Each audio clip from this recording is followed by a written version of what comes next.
देख रहे हैं मेट्रो दिनांक टीवी न्यूज। आइए देखते हैं आज की खास खबर।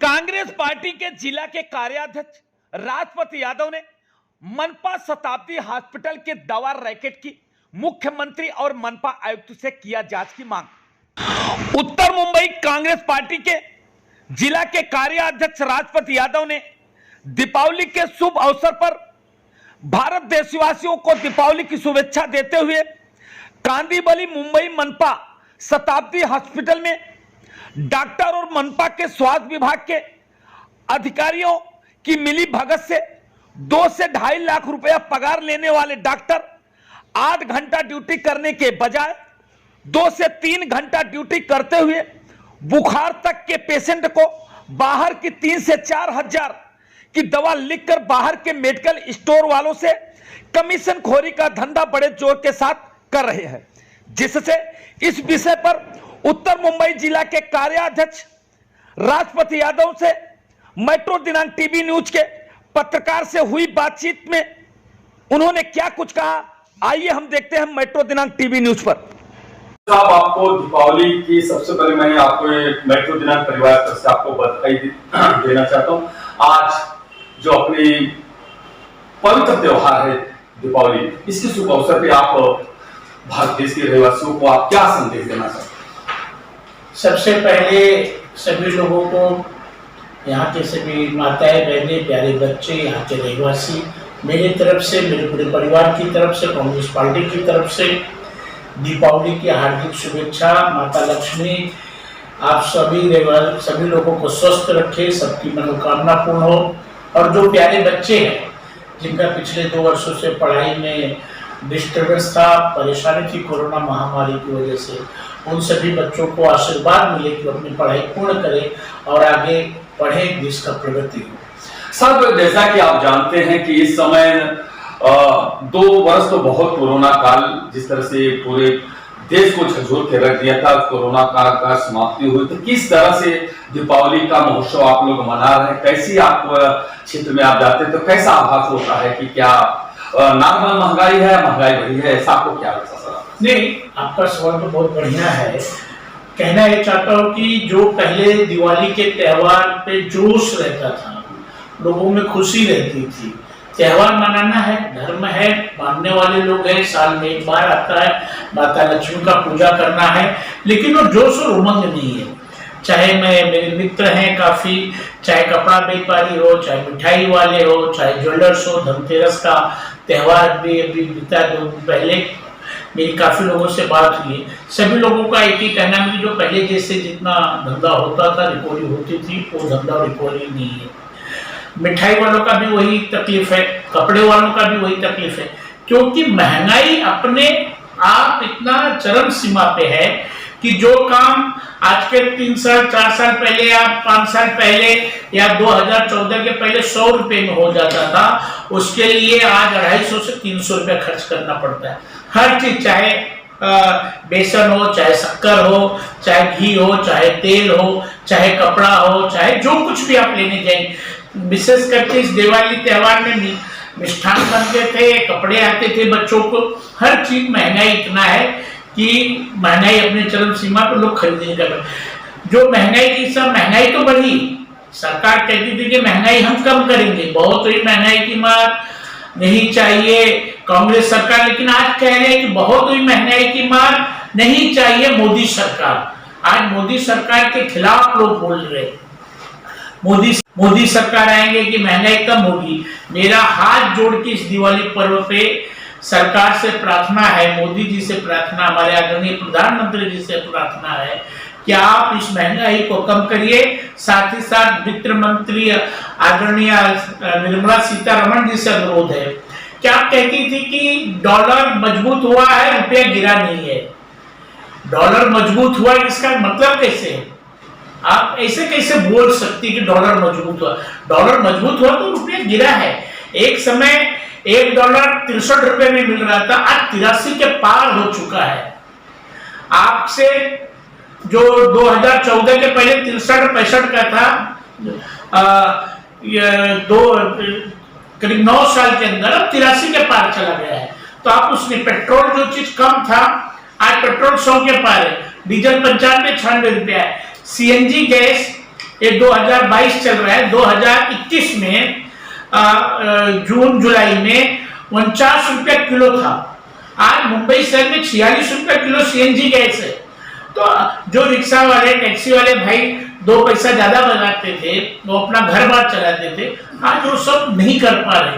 तो ये महंगाई सबसे ज्यादा तकलीफ दे है। ये कहीं नहीं तो कहीं महंगाई कम होना चाहिए, और महंगाई की वजह से आप मंदिरों में जाइए, मैं ज्यादा दूर नहीं, अगर किसी को पता करना तो जाके पता कर ले, कांजुलिस्ट में शायद हम मंदिर है, मैं और कहीं नहीं बात कर रहा हूँ। और चाहे आप जो मंदिर, चाहे सिद्धिविनायक जाए, चाहे मुंबा देवी जाए, चाहे महालक्ष्मी जाए, मैं पूछा भैया कैसा है आप लोगों का धंधा पानी, फूल वगैरह का। वो कहते हैं कि जो पहले भक्त आते थे, भक्त कम हो गए हैं। फूल जो खरीदते थे, तेल खरीदते थे, नारियल खरीदते थे, वो सब चीजें आज लोग कम खरीद रहे हैं। लोग मंदिरों में जाने की संख्या कम हुई। इसका वजह और कुछ नहीं, सिर्फ एक ही वजह है कि महंगाई इतनी ज्यादा है, लोग वो नहीं कर पा रहे, एफर्ट नहीं कर पा रहे।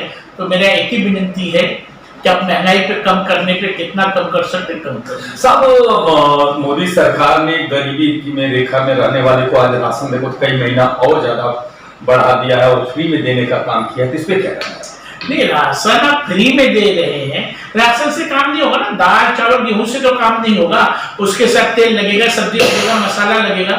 आप 5 किलो राशन दिए हैं, उस राशन से तो उसका घर संसार नहीं चलेगा। जो अडानी इलेक्ट्रिसिटी बिल है, इलेक्ट्रिसिटी की बिल बढ़ गई है, पानी का पैसा बढ़ गया, ट्रेन का सफर बढ़ गया। आपको एक जानकारी देता हूँ मैं, और कहीं गुजरात और अहमदाबाद और उत्तर प्रदेश की ट्रेन का जो रिजर्वेशन 500-600 रुपए का था, 800 रुपए का है।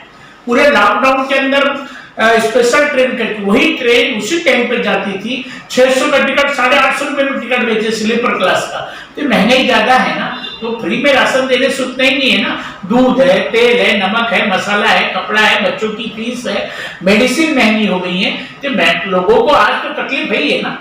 साहब, जैसा कि अभी शताब्दी हॉस्पिटल में बहुत से ऐसे डॉक्टर हैं जो कि उनको देख रेख करने के लिए उनका 2 से 2.5 लाख रुपया पड़ा है, मगर वो उनकी ड्यूटी 8 घंटे होती है, तो वो 2 घंटे भी ड्यूटी नहीं देते हैं। इसके ऊपर क्या करना है? अगर 2 घंटे ड्यूटी नहीं दे रहे, मतलब 8 घंटे ड्यूटी नहीं कर रहे, बड़ी दुर्भाग्यपूर्ण स्थिति है। और एक चीज और मैं कहना चाहता हूँ कि हमारे देश में डॉक्टर ज्यादा निकल रहे, मेडिकल में बच्चे जा रहे हैं, लेकिन आप उनका उपयोग करो। उपयोग सरकार कर नहीं रही। अभी आपको बता दो, शताब्दी हॉस्पिटल की एक अच्छी बात है, शताब्दी हॉस्पिटल ग्राउंड+2 की बिल्डिंग है।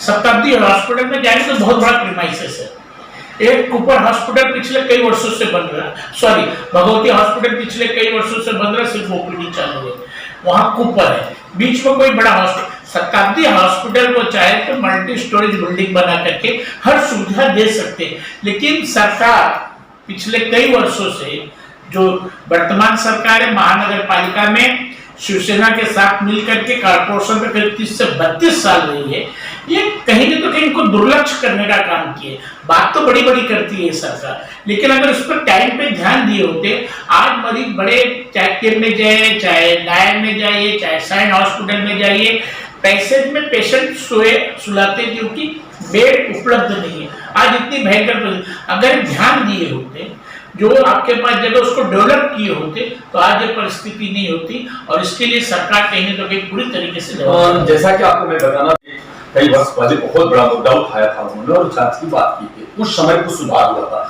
मगर इस समय ऐसी परिस्थिति शताब्दी हॉस्पिटल से लेकर बड़े बड़े हॉस्पिटल में ऐसी स्थिति हो गई सर कि जो ये बुखार का अगर नॉर्मल आप इलाज कराने जाते हैं तो वहां के डॉक्टर कम से कम है तो 4 से 5 हजार की दवा बाहर का लिखते थे, जो उनको कमीशन खोरी होती है।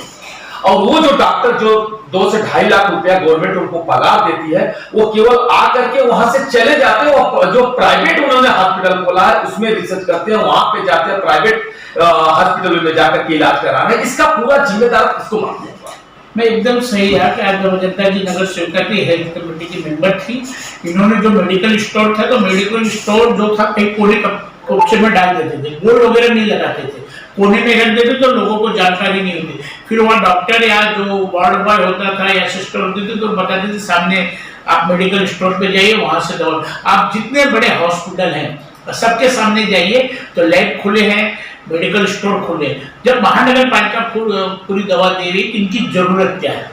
तो इसमें एक डॉक्टरों की एक मिली भगत है। इसमें रवि राजा जी भी, जब मैं भी था हाउस में, मेरा प्रश्न था कि ये मेडिकल स्टोर जो बड़े बड़े खुले हैं, जो ब्लड चेक के लिए बाहर भेजते डॉक्टर, तो डॉक्टर कहीं कहीं कनेक्ट है, उनकी इंक्वायरी की जाए, उनके फोन चेक किए जाए, मोबाइल फोन की चेकिंग हो। लेकिन उस दुर्भाग्य से उस सब चीजें पे, क्योंकि बहुत बड़ा एक रैकेट है, पूरा सिंडिकेट है कि लोगों को, पेशेंट को, क्योंकि पेशेंट को जानकारी नहीं रहती है कि क्या चेक करना है। अगर डॉक्टर को एक चेक से मतलब एक ही चीज को चेक करना है, ब्लड ग्रुप चेक करना है, तो ब्लड ग्रुप ही नहीं लिखेंगे, फिर वो काफी सारे लंबा चौड़ा चिट्ठा लिखते हैं और उसमें बाहर बोल देते हैं कि यहाँ टेस्ट नहीं होगा, आप बाहर जाइए मेडिकल, और वो बता देंगे कि वहां जाइए और बात करवा दीजिए। नहीं, तो एक बहुत बड़ा रैकेट है और इसमें पूरी तरीके से महानगर पालिका फेलियर रही है। एकदम दावे के साथ कहता हूँ कि महानगर पालिका पूरी तरीके से फेलियर रही है और जो सत्ता में बैठे रहे इसके पूरे जवाबदार वो लोग। तो चैनल के माध्यम से आप क्या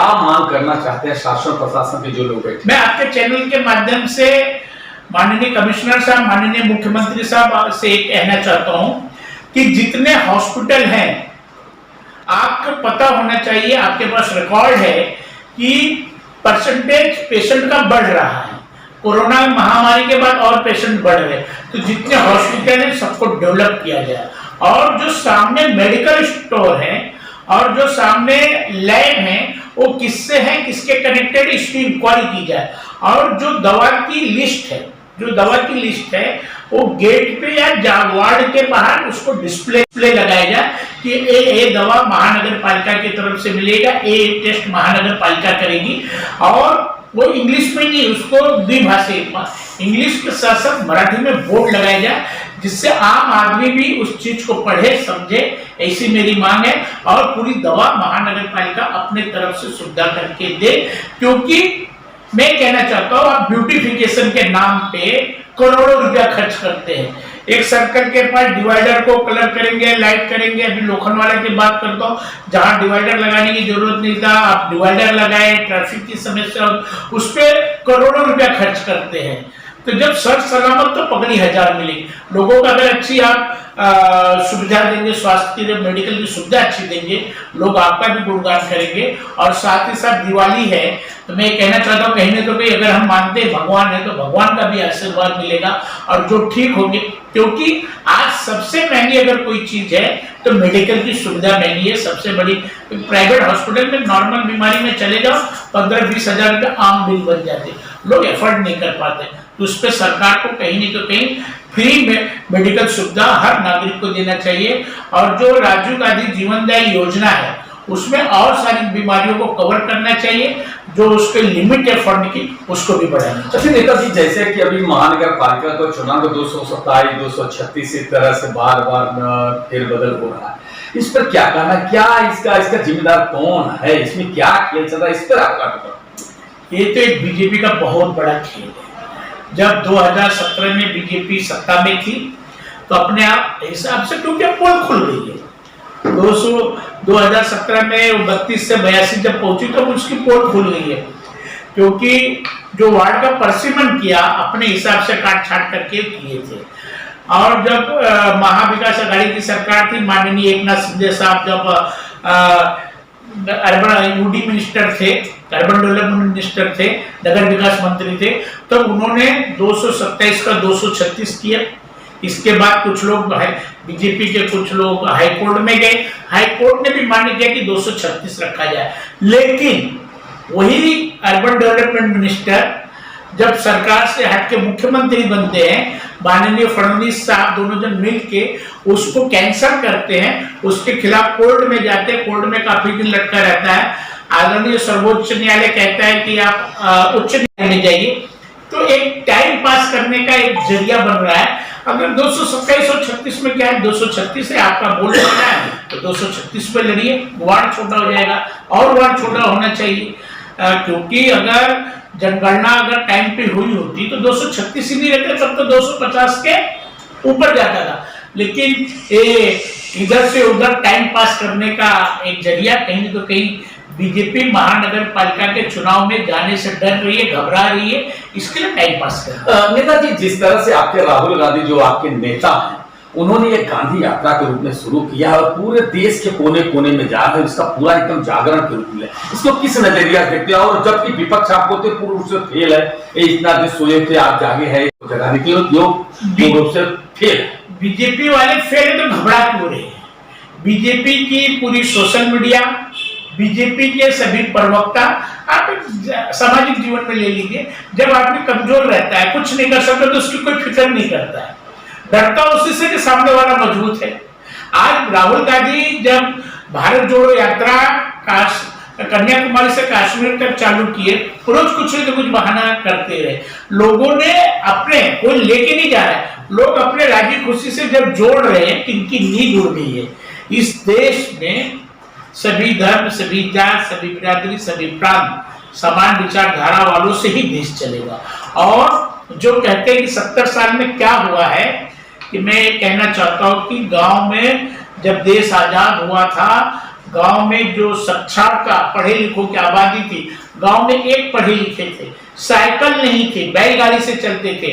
आज गांव में 80% लोगों के पास मोटरसाइकिल है, हर घर में पढ़ा लिखा इंसान मिलेगा। तो 70 साल की देन, आज जो रोड, जो डेवलपमेंट, जो टेक्नोलॉजी अपडेट कर रहे हैं, वो कहीं ना कहीं कांग्रेस की देन है। पहले मैं हनुमान नगर की बात करता हूँ, मैं छोटा था, यहाँ प्लास्टिक के घर थे, प्लास्टिक के घर से कारीवी के बने, कारीवी से पतरा बना, पतरा से सिंगल बना, डबल बना, फ्लैट बन रहे, फ्लैट में लोग जा रहे हैं। एक मोटरसाइकिल नहीं थी, आप रोड पे चलिए तो मोटरसाइकिल की इतनी पार्किंग होती है कि लोग आ जा नहीं सकते। तो कांग्रेस की 70 साल की डेवलपमेंट की देन है और कांग्रेस के विकास की देन। राहुल गांधी जी की पदयात्रा में लोग लाखों की संख्या में लोग जुड़ रहे, सभाएं हो रही हैं, कुछ लोग रो रहे, अपना दुखड़ा सुना रहे हैं, कोरोना में कैसे मिले, ऑक्सीजन की कमी कैसे हुई, वो सब बता रहे हैं। तो ये जो बीजेपी की नींद पूरी पागल हुई है, नींद एकदम बेचैन हो गई, नींद नहीं आ रही है कि राहुल गांधी की पदयात्रा और ऐसे ही सफल होते जाएगी तो हमारा क्या होगा। अब बीजेपी तो एक ही बात करते रहे, पाकिस्तान पाकिस्तान पाकिस्तान। पाकिस्तान की क्या औकात है हमारे सामने? पाकिस्तान जब हम जवानी की तरफ बढ़ रहे थे, जवान भी पूरा नहीं हुए थे, तब पाकिस्तान को हम बिठा दिए थे। इंदिरा जी ने पाकिस्तान के 2 टुकड़े कर दिए थे, पूर्वी पाकिस्तान, पश्चिमी था, बांग्लादेश बना दिया, तब वो कुछ नहीं कर रहा। आज तो जो मिसाइल है, जो तोप है, जो हथियार है, जो 70 साल की देन इतनी मजबूत, जाके आप पूरे विश्व में घूम के बोलते हिंदुस्तान मजबूत है, तो 8 साल में मजबूत नहीं हुआ हिंदुस्तान।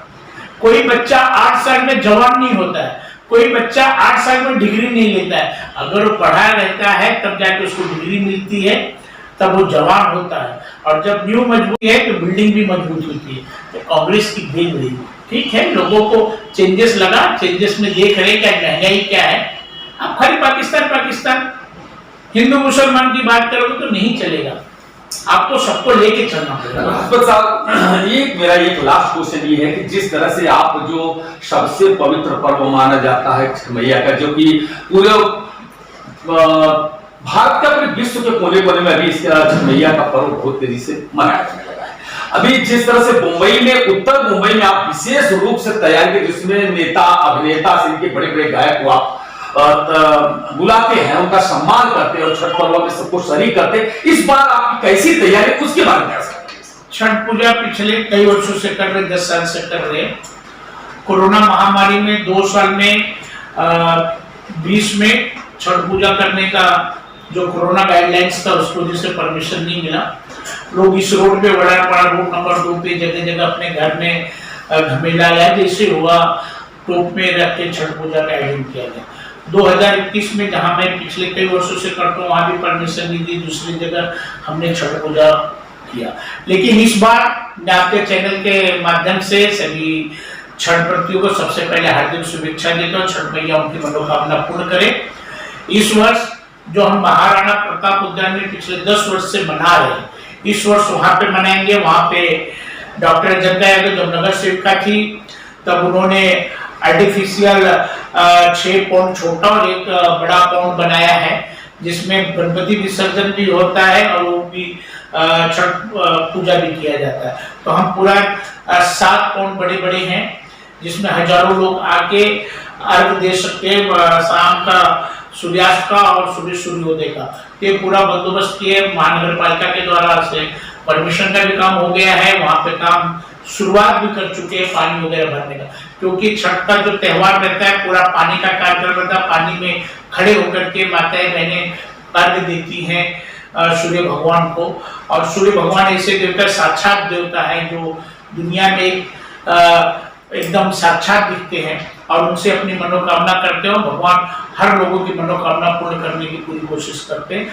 आपने देखा होगा कि हमारे जो छठ पूजा का आयोजन होता है उसमें कुछ भक्त लेट के अपने घर से लेट के जहाँ तक हमारा छठ पूजा का पंडाल छठ पूजा का आयोजन होता है वहां तक आते हैं। इस बार भी हमने झांकी रखी है, सांस्कृतिक कार्यक्रम में भक्ति के गीत है, मंत्रोच्चार होगा, और खास करके मैं बताना चाहता हूँ जो हमारे पौंड रहते हैं उसमें एक दिन पहले और उसी दिन उसमें विशेष करके हमारे पंडित जी मिथिलेश झा जी जो है उस छठ पूजा आयोजन समिति के अध्यक्ष हैं, और पंडित जी भी हैं जो कर्मकांड से भी हैं, तो वो उसमें गंगा जल डालते मंत्रोच्चार के, सभी नदियों का जो मंत्रोच्चार के द्वारा आवाहन करते हैं, और इस तरीके से हम पूरे 7 पौंड में गंगा जल का विशेष मिश्रण करेंगे। गंगा जल रहेगा, सभी नदियों का आह्वान करते हैं। सांस्कृतिक कार्यक्रम है। मैं आपके चैनल के माध्यम से एक ही कहना चाहता हूं कि छठ पूजा में आए, जहां तक हो मास्क लगा के आए और ज्यादा गर्दी ना करें। जितने क्योंकि परिवार के साथ आते हैं, जितना हो सके कम लोग लाए, क्योंकि अभी भी कोरोना का एक गाइडलाइंस है और लोगों का महानगर पालिका का भी एक डायरेक्शन है कि ज्यादा गर्दी नहीं होने पाए। तो मैं एक ही छठ व्रतियों से अनुरोध करूंगा, आपके चैनल के माध्यम से हाथ जोड़ के विनती है कि आप आइए, अपनी मनोकामना पूर्ण करने के लिए भगवान को अर्घ्य दीजिए। साथ ही साथ जितना सुरक्षित हो उतना सुरक्षित रहने की कोशिश करिए, जैसे कि मास्क वगैरह लगा के आइए, कम लोगों को लेके आइए और छठ पूजा अपना पूर्ण करिए। और सांस्कृतिक कार्यक्रम में भी कई लोग हैं, झांकी है माता जी का, जो झांकी हर साल हम करते हैं, आपने देखा भी है, और हर साल आप उस हमारे छठ पूजा को रिपोर्टिंग भी करते, आप आते हैं, काफी समय देते, उसके लिए भी आपको और आपके चैनल को बहुत बहुत धन्यवाद है, क्योंकि जब से हमने शुरुआत की है तब से आपका चैनल लगातार उस छठ पूजा का प्रसारण कर रहा है। इसके लिए आपको बहुत बहुत धन्यवाद, और फिर से छठ व्रतियों को हार्दिक शुभेच्छा।